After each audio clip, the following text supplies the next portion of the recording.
না হয় দ্বিতীয় বিবাহ করা চলে। কেউ সাপের পূজা করে, কেউ সাপকে মেরে হত্যা করে সাধ করে, দুটোই সংবিধানে ঠিক।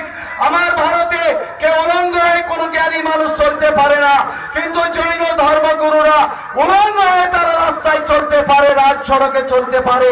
বিমানে আপনি আমি একটা ব্লেড একটা চাকু নিয়ে গেলে বিমানে উঠতে দেওয়া হয় না, কিন্তু শিখ বন্ধুরা 12 ইঞ্চি তরবারি নিয়ে বিমানে উঠতে পারে।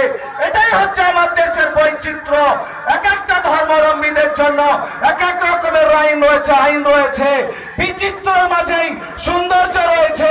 এই বৈচিত্র্য ভারতবর্ষটাকে তারা কেড়ে নিতে চায়, তারা গেরুয়া দেখাতে চায়, তারা আলেম ওলামাদের কটাক্ষ করতে চায়, মাদ্রাসা মাকতাব নিয়ে ছিনিমিনি খেলতে চায়, হিন্দু মুসলমানের সম্প্রীতিকে নষ্ট করতে চায়। কিন্তু মাথায় রাখবেন, আমাদের জাতীয় পতাকা, তেরঙ্গা পতাকা, এক ডিজাইনার হচ্ছেন কে? এর নাম সুরায়া তৈয়ব জি। আপনার ইনকিলাব জিন্দাবাদ আমাদের স্লোগান হয়। কে দিয়েছিলেন? হযরত মোহানি। ভারতবর্ষের ইতিহাসে স্বাধীনতার জন্য আপনার 11.5 বছর জেলখানায় খাটলেন মাওলানা আবুল কালাম আজাদ। ওবায়দুল্লাহ সিন্ধি রাশিয়ার পার্লামেন্টে কংগ্রেসের প্রতিনিধি হয়ে বক্তব্য দিয়ে এসেছিলেন। তদানীন্তনকালের এমন কোন প্রধানমন্ত্রী রাষ্ট্রপতি ছিল না যারা জমিয়তকে চিনত না। আজ মোদিজি, যোগীজি, অমিত শাহ আর আরেক লোক উঠেছে, তার নাম হচ্ছে হিমন্ত বিশ্ব শর্মা। আর আধুনা এরা ফার্স্ট হতে চায়।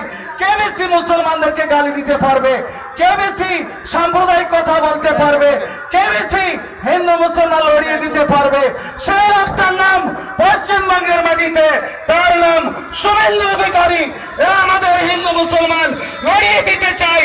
আমরা এদের সম্প্রীতি দিয়ে, বুকের তাজা রক্ত দিয়ে সম্প্রীতি প্রতিষ্ঠিত করব, আর এদের সাম্প্রদায়িক মানসিকতাকে আমরা নিশ্চিহ্ন করে ছাড়বো বলে ইনশাআল্লাহ। समझकर हमें बर्बाद करना, हम भी किसी के बनाए हुए हैं। খেলার পুতুল মনে করে আমাদের ধ্বংস করো না। আমাদের একজন স্রষ্টা আছেন, তিনি হলেন আল্লাহ।